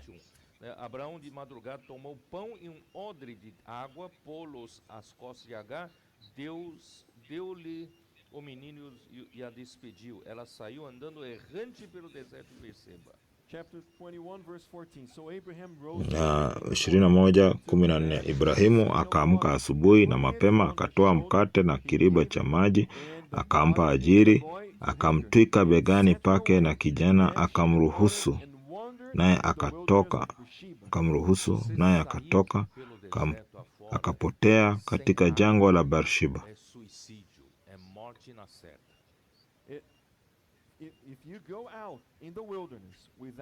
Ukienda katika jangwa bila maji utakufa. Você calcularia e veria qual quantidade de água você deve levar. Lakini kama una mahali ambapo unaenda, utaweza kupiga mahesabu ya maji ambayo yanahitajika. Lakini Hajiri hakuwa anajua pale anapoenda. Alikuwa anatembea bila kujua mahali ambapo anaenda. Na hii ni kama kujiua, ni kufa mara moja.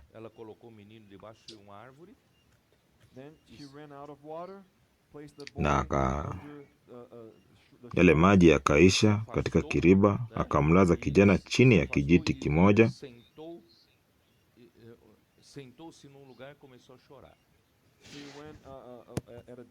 Akaenda akakaa akimkabili. na akaanza kulia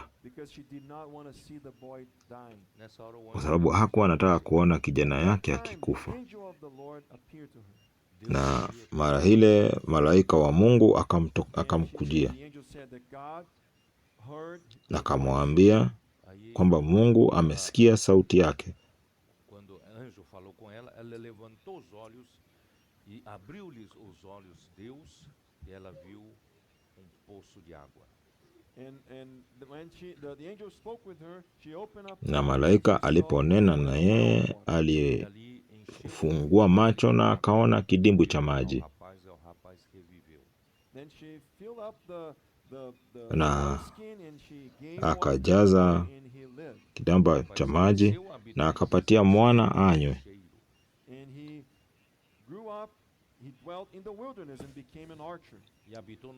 Na akaishi katika jangwa na akakuwa mpiga upinde. Akakaa katika jangwa la Parani. Mama yake akamtwalia mke katika nchi ya Misri.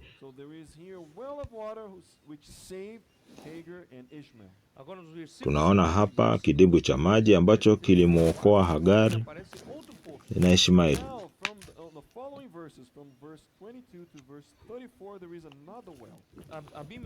Na tunaona katika sura ya 22 mpaka 24 kuna kisima kingine. Ikawa katika ule Abimeleki na Fikoli mkuu wa jeshi lake wakamwambia Ibrahimu, wakinena na Abrahamu waweke mapatano. Nem a meu filho, nem a meu neto, sim que usarás comigo e com a terra em que tens habitado daquela mesma bondade com que eu te tratei. Mstari wa 20, basi sasa uniapie kwa Mungu ya kuwa hutanitenda hila wala mwanangu wala mjukuu wangu, lakini kwa kadiri ya fadhili niliyokutendea utanitendea mimi na nchi hii ambayo umetembea ndani yake. Umetembea ndani yake.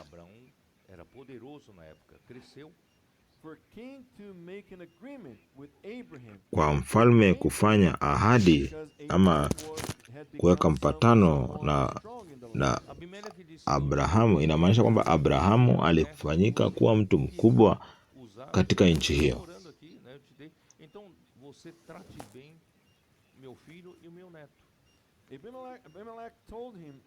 Abimeleki akamwambia, nilikufanyia mema kwa kuishi katika nchi hii, kwa hivyo fanya vile vile na uzao wangu.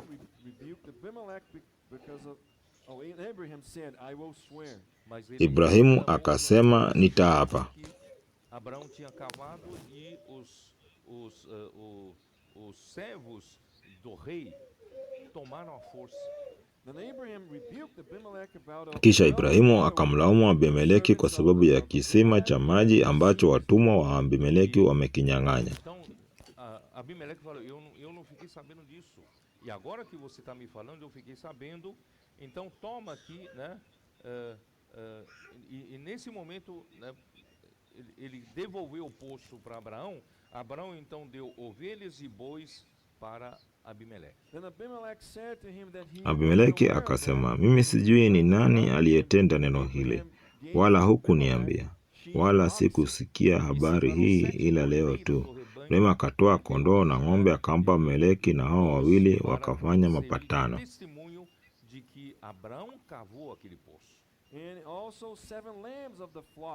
Ibrahimu akaweka wana kondoo wa kike 7 peke yao,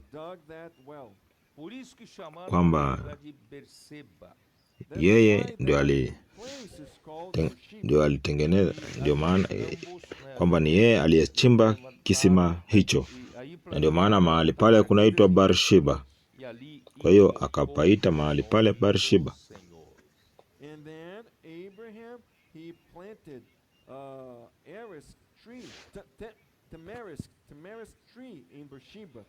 Ibrahimu akapanda mkwaju huko Beersheba, akaliitia huko jina la Bwana Mungu wa milele. Hii inamaanisha nini, watakatifu?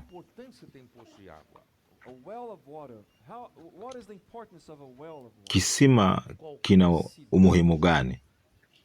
Sem abastecimento de água não tem como sobreviver.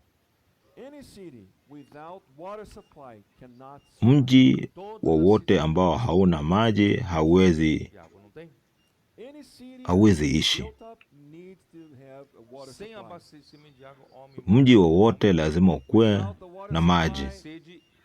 Bila maji wanadamu watakufa kwa sababu ya kukosa maji na hawawezi ishi.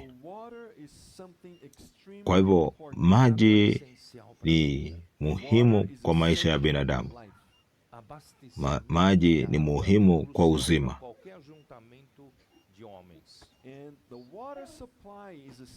Na maji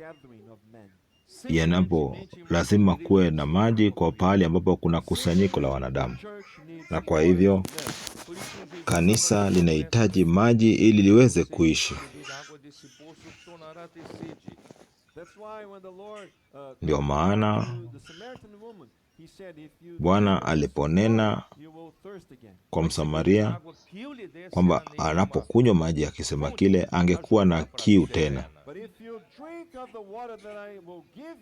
Lakini anapokunywa maji ambayo Yesu alikuwa anampatia, ingekuwa ni maji ambayo ni ya uzima, ambayo yatatiririka hadi uzima wa milele. Kama hatuna maji, basi hatuwezi ishi. Na Yohana 7:37 hadi 38 kwamba anatuonyesha kule maji ambapo yanatoka.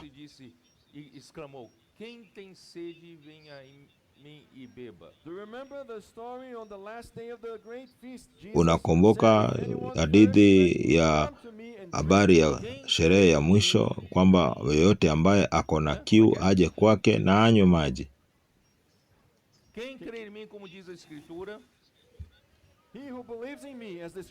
Yule ambaye anaamini kama vile neno linavyosema, kutoka moyoni mwake kutatiririka maji ya uzima.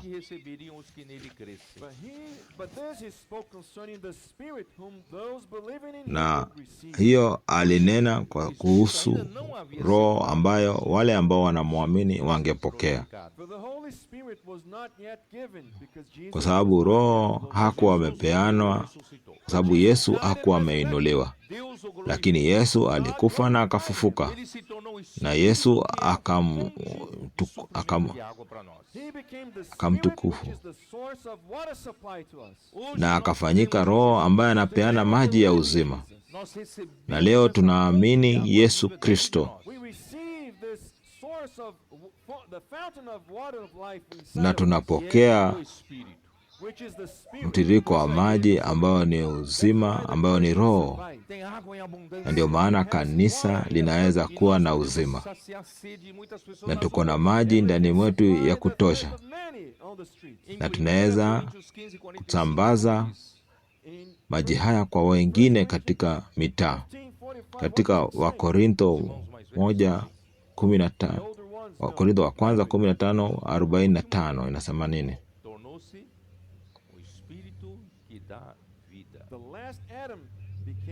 Kwamba Adamu wa mwisho alifanyika Roho apeanaye uzima.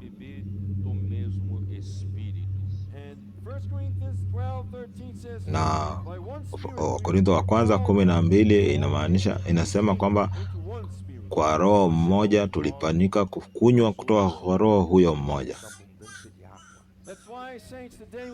Na ndio maana watakatifu tunaishi kwa sababu tuko na maji kwa wingi.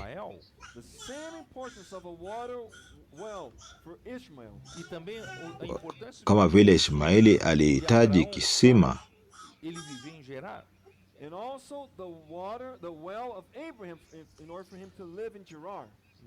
na kisima ambacho Abrahamu alihitaji ndiye aweze kuishi pale Gerar. Sote tunahitaji maji haya ili tuishi kwa sababu ya Bwana. solos secos e salinos, cheio de sal. Planted a tamarisk tree in Beersheba, and this kind of tree survives in a land with a high level of salt. Onde outras árvores. Na hapo tunaona kwamba Ibrahimu akapanda mkwaju huko Beersheba, na mkwaju huu unaishi mahali ambapo hakuna maji mengi. Si miti mingi inaweza ishi katika eneo hili. Na mikwaju hii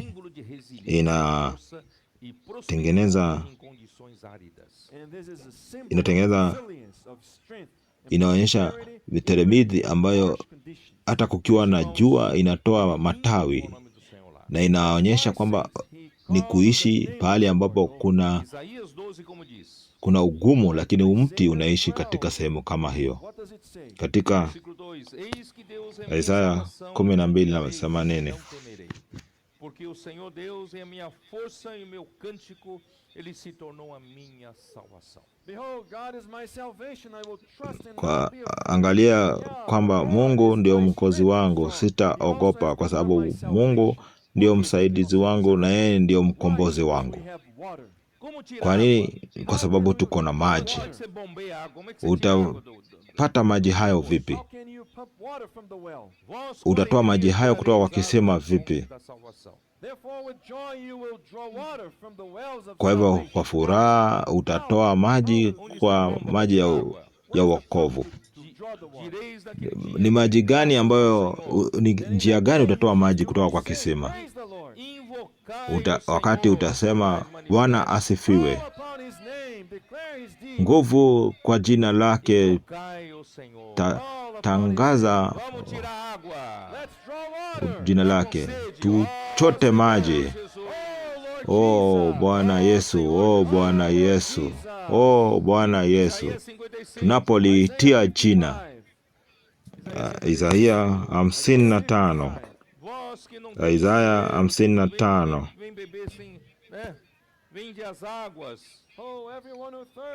Kila mmoja ambaye ako na kiu, yule ambaye hana maji na aje. Kwa nini mnunue bila pesa?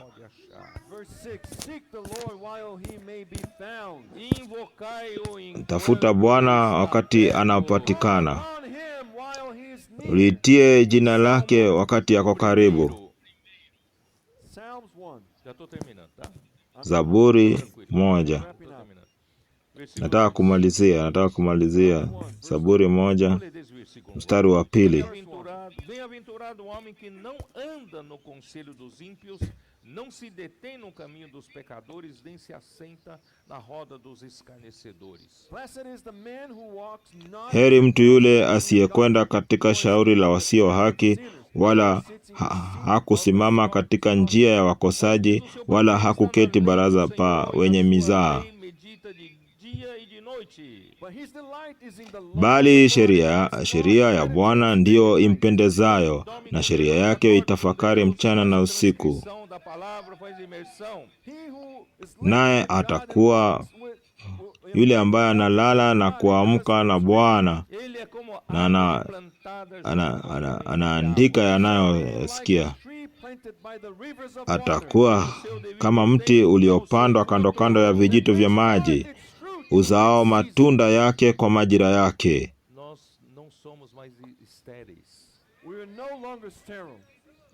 Sisi si wale ambao tuko tasa. Sisi tuko na maji ambayo yanazalisha. Wala jani lake halitanyauka, na kila alitendalo litafanikiwa. Tumalizie na Yeremia 17. Kuna wimbo kuhusu jambo hili. Mstari wa 7 na 8.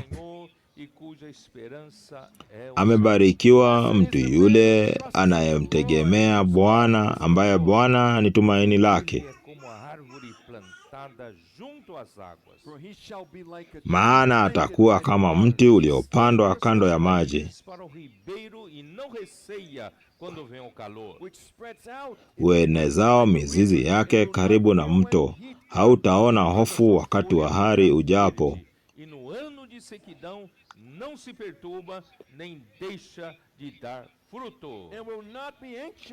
Bali jani lake halitakuwa bichi, wala hautahangaika mwaka wa uchache wa mvua, wala hautaacha kuzaa matunda. Kwa kuja kwa Roho na kwa kuja kwa Yesu Kristo ni nini tumepokea? Tumemaliza wakati wa utasa. Waya tuzalishe kwa Kristo. Tuzalishe watoto ambao ni wa kiroho. Bwana Yesu